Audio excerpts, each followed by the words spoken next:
ఏవండోయ్, మా wedding anniversary gift వచ్చిందండోయ్. మీరంతా మా ఛానల్కి వచ్చి ఓ లుక్కేసి లైకేసి వెళ్ళాలండోయ్. గిఫ్టు కొరియర్లో వస్తోందని తెలియగానే కాలుగాలిన పిల్లిలా తిరిగానండి. కొరియర్ వచ్చిందని తెలియగానే కాకిలా వాలిపోయాను. నా ముఖం కళకళకళకళలాడిపోయింది.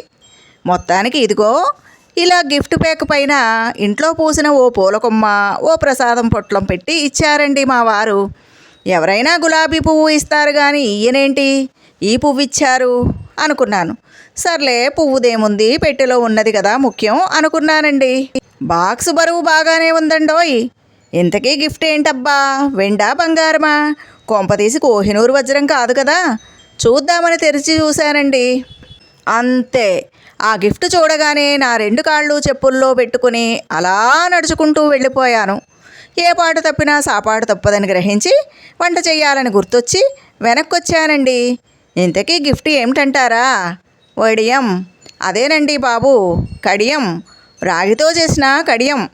ఇదిగో ఇదేనండి ఆ గిఫ్టు.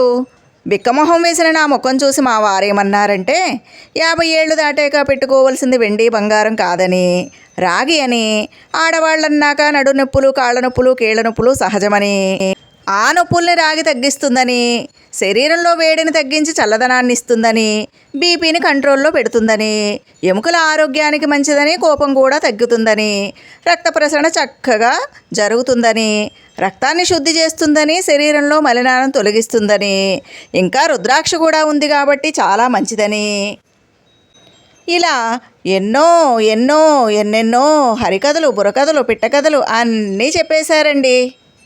నాకున్న దైవభక్తిని గమనించి రాగి రాకోరుతుందని సెంటిమెంట్తో కుట్టేసరికి కిక్కురు మనకుండా తీసుకుని చేతికి తగిలించుకున్నాను. అదండి సంగతి.